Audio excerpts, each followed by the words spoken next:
یا ایها الناس اے خلکو اعبدو تاسو عبادت وکئ ربکم د خپل رب الذي کم رب چې خلقکم تاسو پیدا کړئ. بسم الله الرحمن الرحیم. نن زموږ د قرآن پاک د ترجمې سبق نمبر 13 دی. د سوره بقره ترجمه شروع ده او اوله سپاره ده، درېمه رکوع شروع شوه 3 نمبر، او نن به انشاءالله مونږ 21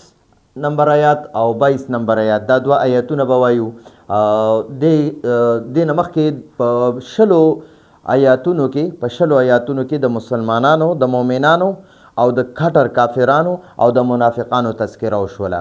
نو په دې آیاتونو کې همغې ته خطاب دی، عوام الناس ته خطاب دی. هماغه مسلمانان هم پکې رالل، کافران هم پکې رالل او منافقان هم پکې رالل. اول مونږ د دې دوه آیاتونو تلاوت کوو. أعوذ بالله من الشيطان الرجيم. بسم الله الرحمن الرحيم. يا أيها الناس اعبدوا ربكم الذي خلقكم والذين من قبلكم لعلكم تتقون. الذي جعل لكم الأرض فراشا والسماء بناء وأنزل من السماء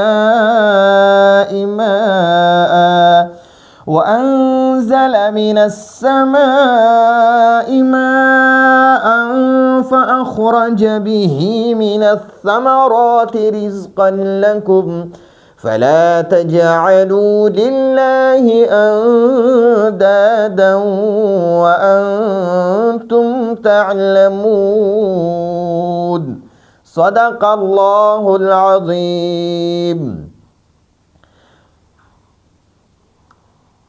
دلته الله جل جلاله فرمای یا ایها الناس. د یا او ایها د دې دوانو معنی د ا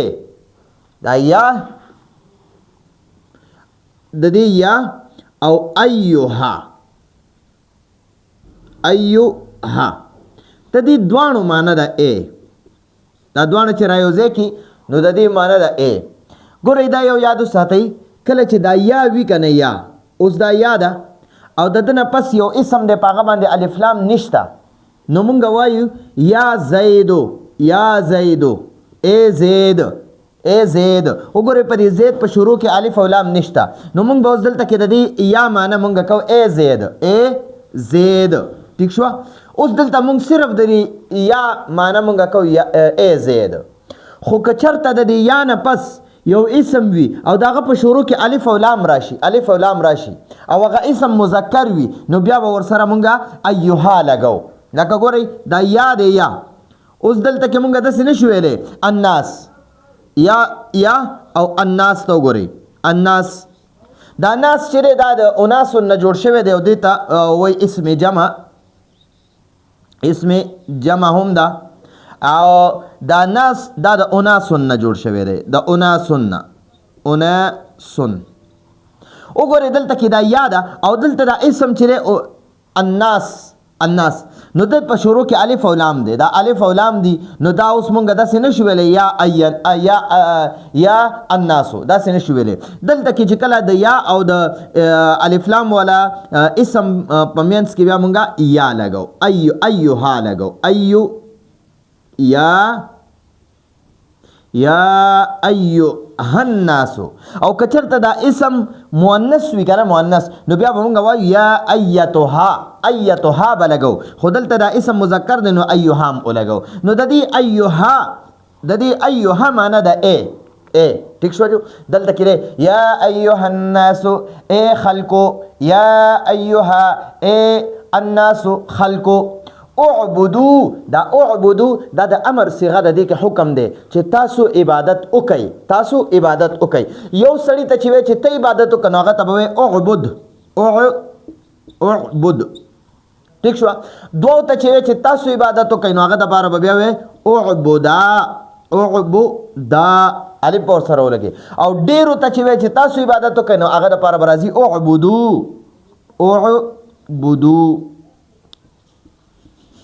اعبدو.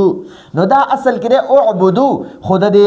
حمزه نه دی د الف هغه حرکت چې د دې سین د وجې نه ختم شوی دی، سین د دې ضمې د وجې نه. نو دا اوس موږ وایو یا ایها الناس اعبدو، اعبدو دا اصل کې دی اعبدو، دا د امر صيغه ده، د امر لفظ دی، په دې کې حکم دی چې تاسو عبادت وکئ.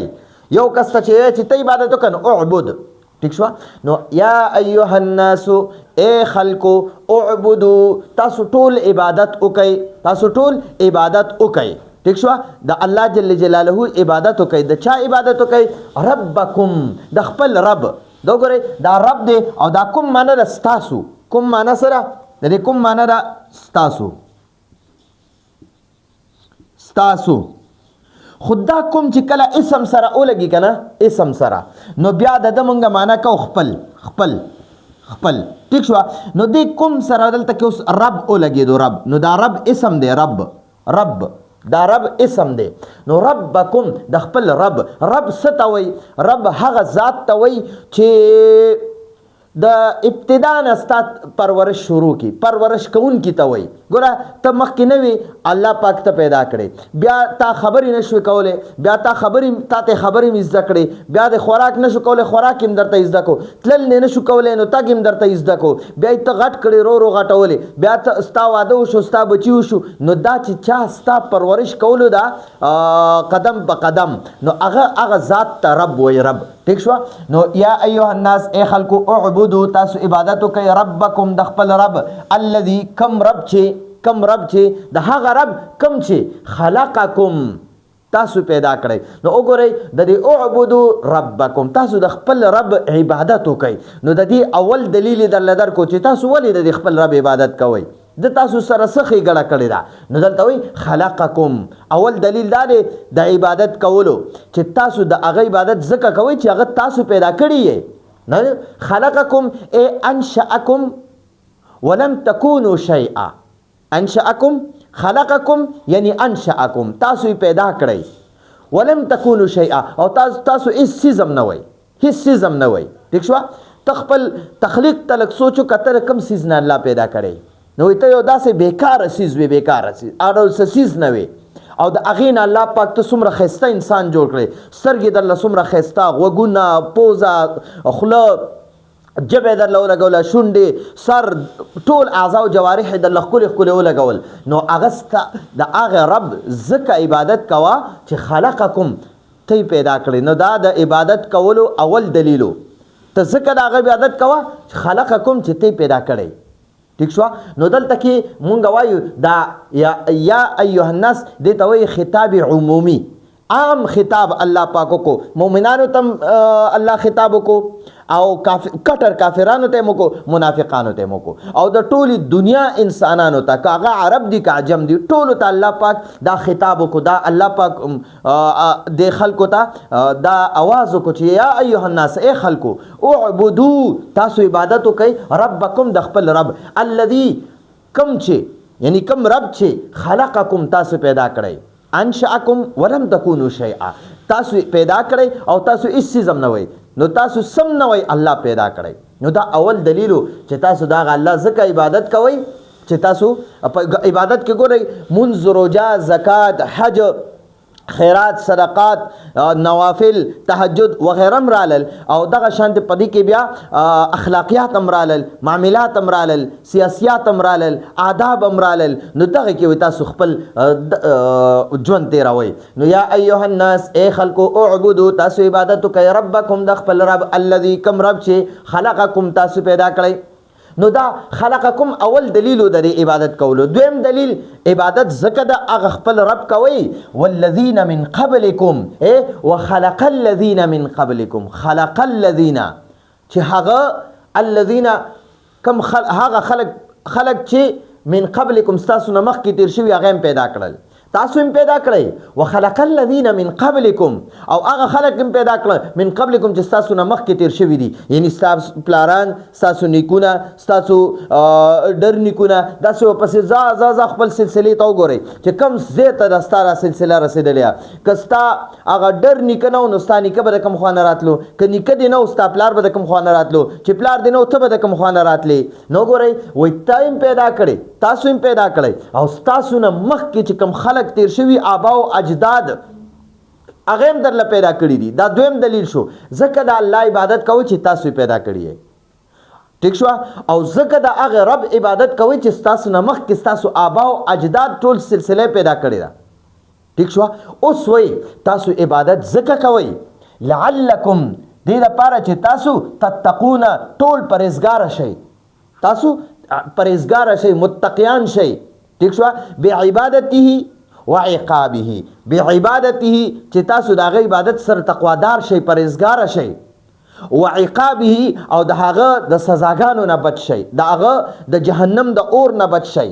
دغه عبادت سره نو تاسو څه د هغه عبادت کوئ ٹھیک شو یا ایها الناس ای خلکو اعبدوا تاسو عبادت کوئ ربکم د هغه رب یعنی د خپل رب الذي کم رب چې خلقکم تاسو پیدا کړی والذین من قبلکم معنا را وخلق الذین من قبلکم او هغه خلق پیدا کړ من قبلکم چې تاسو نه مخکې پیدا شوي تیر شوي دي لعلکم دې دپاره تاسو عبادت کوئ تتقون چې تاسو پرهیزګاره شئ چې کله تاسو پرهیزګاره شئ تقوادار شئ د الله محبوب بندگان به جوړ شئ نو الله به د الله سزاګانې نه درکوي د الله د عذابونو نه به بچ شئ او د الله د نعمتونو او د الله د جنتونو او د خوشحالیانو او د سکون او د اطمینان والا ژوند به ستاسو نصیب شي ٹھیک شو نو تقوادار انسان چې د هغه ژوند په سکون کې وي د هغه ژوند په راحت کې وي نو ځکه وایي تتقونه چې تاسو تقوادار شئ ٹھیک شو نو مخکې اوس دا موږ سره دوه دلیلونه د عبادت دپاره راکړه اول دلیلو خلقکم تاسو عبادت ځکه د خپل رب کوئ چې خلقکم هغه تاسو پیدا کړي دویم دلیل را راکو والذین من قبلکم او تاسو ځکه د هغه عبادت کوئ چې ستاسو نه مخکې کم آبا و اجداد تاسو سلسله کومه تېره شوې ده هغې هم دله پیدا کړي دي او ځکه عبادت کوئ چې تاسو متقیان شئ پرهیزګاره شئ نو دو دلایل را کړل اوس دریم دلیل راکوي چې د هغه رب تاسو دغه کوئ عبادت کوئ الذي هغه رب کوم چې جعله ای خلقه پیدا کړه یا جوړ کړه جعله یعنی جوړ کړه لکم تاسو دپاره لکم تاسو دپاره وګورئ د دې لام جاره معنی ده دپاره او کوم معنی ده ستاسو نو ستاسو دپاره الارض ځمکه نو چرته کوم چې ارض راشي د هغه معنی به وي ځمکه او فراشن ای سقفن فراشن ای بساطن فراش فرش ځمکه ستاسو لپاره فرش جوړه کړې ده نو ګورئ د دې ځای نه واخله دا دریم دلیل شو تاسو د هغه رب ځکه عبادت کوئ چې هغه ستاسو لپاره ځمکه فرش جوړ کړی دی الذي هغه رب کوم چې جعله جوړه کړه لکم ستاسو دپاره الارض ځمکه فراشن فرش ټیک شوه دا ستاسو لپاره یو فرش خور کړی دی چې نه دا ډېر سخت لکه د غرونو په شان چې څه پکې کرې نو تالی نه او خپې پږدې نو درله خپې خوږئ او نه ډېره ګرمه ده او نه ډېره نرمه ده چې خپه پږدې خپه دې پکې ننوځي لکه د کم ځایونو کې چې هغه جبې وي او جبه کې خپه کېږي هغه خپه پکې خښېږي نو الله پاک ستاسو دپاره د ځمکه فرش جوړ کړو په دې فرش باندې خلک اوده کېږي خلک په دې باندې ګرځي عبادتونه هم پې کوي کورونه هم پې جوړوي نو الله جل جلاله عبادت ځکه کوئ چې د هغه رب عبادت ځکه کوئ چې هغه ستاسو لپاره ځمکه فرش جوړ کړه الذي هغه رب کوم چې د هغه رب عبادت کوئ کوم چې جعله جوړه کړه لکم ستاسو لپاره الارض ځمکه فراشن فرش والسماء بناء والسماء او اسمان د دې واو معنی ده او سما اسمان بناء ای سقفا چت درله جوړ کو بناء چت یعنی سقفا بناء یعنی سقفا والسماء او د هغه رب عبادت ځکه کوئ چې هغه اسمان بناء ستاسو لپاره چت جوړ کو ٹھیک شو نو د دې ځای نه واخله او دې ځای پورې دا دریم دلیل شو ٹھیک شو دا څلورم دلیل شو ټیک شو اول دلیل خلقکم ځکه عبادت کوي چې تاسو پیدا کړی. دویم دلیل د الله عبادت ځکه کوي چې والذین من قبلکم ای وخلق الذین من قبلکم، او هغه خلق هم پیدا کړي چې تاسو نه مخکې تیر شوي آبا او اجداد. او دا رب عبادت ځکه کوي چې جعل لكم الارض فراشا، تاسو د پاره ځمکه فرش جوړ کړی دی. او د هغه رب عبادت ځکه کوي چې جعل السماء بناء، جعل السماء بناء، اسماني درله چت جوړ کړی دی. دلته کې به ورله دا جعل دلته کې عطف شوی دی په دې جعل باندې، یا دلته کې جعل ولا محذوف رو باسا وجعل یا وخلق السماء بناء، او تاسو د پاره اسمان چت جوړ کړی دی. چت چې ګورئ د دې مثال د یو کمرې ورکو د ځمکې او د اسمانونو چې د ځمکې د فرش کړه او د پاسه په د باندې اسمان د چت جوړ کو او بغیر د ستنو نه، او بیا په دې کې نور او سپوږمۍ او ستوري دا د حسن لپاره په چت کې چې بره څومره ښکلي فانوسونه وي او څومره ښکلي رڼاګانو لپاره تنظیم وي، نو هغه چت ښکلی ښکاري. نو الله پاک هم دغه نور سپوږمۍ او دغه شان ستوري قسمه قسم ستوري دا الله جل جلاله د خپل بندګانو لپاره په دې اسمان کې د حسن لپاره لګولې دي. ٹھیک شو. اوس پنځم دلیل وای دا غرب عبادت ځکه کوي وانزل چې راکته کړي روي ورولي من السماء ای من السحاب، من السحاب د اوریزونه، دلته د سمانه مراد اوریز ده. ٹھیک شو. نو من السماء د اسمان نه یعنی د اوریزونه، نو دا من حرف جر دی، دې ته مونږ وایو حرف جر. او دا سما چې دا مجرور دی، مجرور. نو مونږ اکثر اول د مجرور معنی کو، وروسته د حرف جر معنی کو، خو لیکل شوی وي په عربی کې اول حرف جر وروسته مجرور وي. نو مونږ به د دې معنی داسې وکړو، داسې د اسمان نه وانزل او هغه راښکته کړي، هغه راورولې. انزل کې هو ضمیر الله ته راجع دی، هغه رب ته راجع دی. د هغه رب عبادت ځکه کوئ وانزل چې هغه راورولې من السماء ای من السحاب د وریځونه ما ان اوبه یعنی باران راورولو ستاسو لپاره. ٹھیک شو. فاخرج کې هو ضمیر دی، هغه الله جل جلاله ته راجع دی چې هغه راوخکلی به بالماء دی اوبو په ذریعہ، یعنی دی اوبو سره د دې اوبو د وجنه. نو بیا وره وانزل او هغه راښکته کړي، هغه راورولې من السماء یعنی من السحاب د وریځونه ما ان اوبه. فاخرج نو هغه راوخکلی به د دې اوبو په ذریعہ من الثمرات من انواع الثمرات د میوو قسمونه، قسمه قسم میوه د دې باران درله د وریځو نه راورولو او د هغه بیا چې کوم اوبه راورېدې، کوم باران راورېدو، نو د هغې په ذریعه بیا الله جل جلاله ستاسو لپاره د میوو قسمونه راوښکل د ځمکې نه، رزق لکم ستاسو لپاره. ٹھیک شو. نو دا ثمرات چې دی که نه، ثمرات دا د ثمرتون جمع ده. ثمرتون چې کنه دا یوې میوې ته وایي، ثمرتانی دوه میوو ته وایي، او ثمرات ډېرې میوې، قسمه قسم میوې، انګور شو، مالټه شوه، سیو شو، امرود شو، قسمه قسم امونه شو، هر قسمه میوې. یا دغه شانتې ورسره د ځمکې نه چې نور څومره غله روزي، غله دغه غنم شو، جوار شو، دال شو، لوبیا شوه، هر یو قسمه سیزونه، اناج څومره غله چې د غله که هغه میوې دي او که هغه دا نور خوراک سیزونه دي، نو دغه ټول الله جل جلاله د دې اسمان نه د دې وریځو نه چې کومې اوبه راورولې، نو د هغه اوبو نه یې درله دونه هر څه راوښکل، ځکه تاسو د هغه عبادت کوئ. ٹھیک شو. وانزل او هغه راورولې، هغه راښکته کړې من السماء ای من السحاب د وریځو نه ما ان اوبه یعنی باران. فاخرج نو هغه راوویستلې، د هغه راوویستلو به د دې اوبو په ذریعه، به دا ها ضمیر اوبو ته راجع دی، ما ته راجع دی. ها د با معنی ذریعہ په وجه یا په ذریعہ، به یعنی دا ها معنی چې دا د اوبو ته یا باران ته راجع ده، به دغه اوبو په وجه من الثمرات میوونه. نو دا من حرف جر راغی موږ سره، ها حرف جر راغی. ٹھیک شو. او دا ثمرات مجرور دی، ما تاسو وی اول مونږ د مجرور معنی کو، وروسته د حرف جر معنی کو د میوونه، قسمه قسم میوونه. ٹھیک شو. رزقا روزی، رزق لکم تاسو لپاره. نو د هغه رب تاسو ځکه عبادت کوئ چې هغه تاسو له د اسمانونو نه اوبه راورولې او د هغې اوبو په وجه د هغې اوبو په وجه الله جل جلاله د دې ځمکې نه ستاسو دپاره قسمه قسم ستاسو د خوراک دپاره رزقا یعنی ستاسو د خوراک دپاره ستاسو د رزق دپاره ستاسو د روزۍ دپاره قسمه قسم میوې راوښکلې د دې اوبو په ذریعه سره نو اوس مخکې ګورئ دا موږ له دلایل راکړل نو دا پنځم دلیلو چې تاسو د هغه رب ځکه عبادت کوئ چې د وریځو نه ستاسو دپاره اوبه راورولې او د هغې اوبو په ذریعې سره الله پاک ستاسو د رزق ستاسو د خوراک دپاره قسمه قسم میوې راوښکلې د هغه رب ځکه عبادت کوئ اوس مخکې بیا وایي فلا تجعلوا تاسو مه جوړوئ لا تجعل معنی نه ته مه جوړوه لا تجعل ته مه جوړوه دا نهي ده دې کې حکم دی د نه کولو چې دا تاسو به دا کار نه کوئ ټیک شوه نو فلا لا تجعل ته مه کوه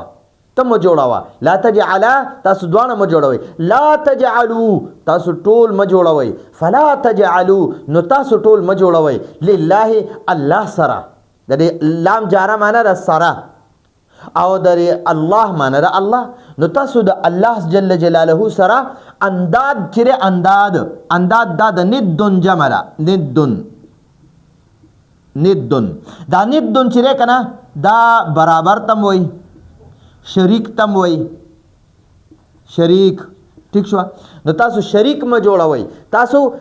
همسر ما جوړوي تاسو برابر ما جوړوي الله سره څوک شریک ما جوړوي شریک نو شریکان ما ورته ځکه شریکان ویلي چې دا لیکلی دی چې دا انداد چې دی دا د ند جمع ده او ند شریک ته وایي او انداد بیا د دې جمع ده نو شریکان ډیر شریکان نو فلا تجعلوا نو تاسو مه جوړوئ لله الله سره اندادا شریکان وګورئ د هندوانو کې قسمه خلک دي هغوی بوتان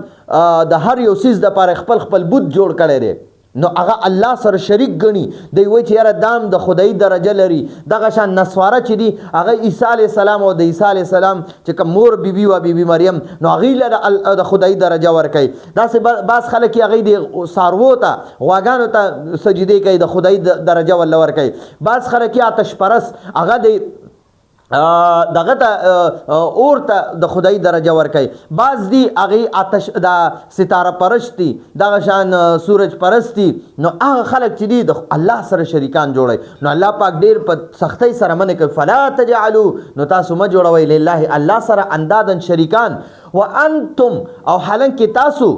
و دلته موږ وایو دا و حالیه دی او حالانکې انتم تاسو ټول تعلمون پوهیږئ چې الله پاک سره هیڅوک شریک نشته الله پاک دا ټول موږ پیدا کړي یو زموږ نه مخکې خلک هم پیدا کړي ځمکې راله فرش هم جوړ کړی دی اسمان یې راله چت جوړ کړی دی د اسمان نه راله اوبه راورئ او د هغې اوبو د وجې نه زموږ دا کمې بنجر ځمکې چې دي هغه اوبه کېږي او هغه موږ له قسمه قسم میوې راکوي او بیا موږ د هغه سره شریکان جوړو حالانکې هغه د شرک نه هغه پاک دی د دې ټولو خبرو باندې تاسو ښه پوهیږئ او بیا هم تاسو هغه سره شریکان جوړوئ نو ځکه وایي فلا تجعلوا نو تاسو مه جوړوئ لله الله سره اندادا شریکان وانتم او حالانکې تاسو ټول تعلمون پوهیږئ په دې خبره باندې چې هغه د شرک نه پاک دی هغه د شراکت نه پاک دی هغه د برابروالي نه پاک دی نو ځکه تاسو الله سره څوک شریک مه جوړوئ نو امید دی تاسو په دې باندې پوه شوي یو ځل لفظي ترجمه وایو او بیا د هغې نه پس انشاءالله بیا د نورو آیتونو انتظار کوئ نور درسونو نو یا ایها الناس ای خلکو اعبدو تاسو عبادت وکئ ربکم د خپل رب الذي کم رب چې خلقکم تاسو پیدا کړئ والذین او هغه خلق چې هغه خلک هم پیدا کړه کم چې من قبلکم ستاسو نه مخکې تیر شوي دي ستاسو نه مخکې تیر شوي یعنی آبا او اجداد لعلکم دې دپاره چې تاسو تتقون ټول پرهیزګاران شئ ټول متقیان شئ ټول د الله نه یریدونکي شئ او دې دپاره بعبادته د هغه په عبادت سره تاسو تقوادار شئ او بیا وعقابه او د هغه د سزاګانو نه ویریږئ الذي کم چې یعنی کم رب چې جعله جوړه کړه لکم ستاسو دپاره الارض ځمکه فراشن فرش لاندې ځمکې باندې چې کم فرش دی یعنی موږ دپاره موږ چې کورونو کې کم فرش اچولی نو دا هم په دغه ځمکه باندې نو ځمکه الله پاک موږ دپاره فرش جوړ کړی والسماء بناء او اسمان چت اسمان یې راله چت جوړ کړی وانزل او روي ورولي یا راښکته کړی من السماء ای من السحاب من السماء د اسمان نه یعنی د وریځو نه ما ان اوبه فاخرج نو بیا یې راوښکلې به د دې اوبو په ذریعه من الثمرات ای من انواع الثمرات د میوو یعنی قسمه قسم میوې رزقا لکم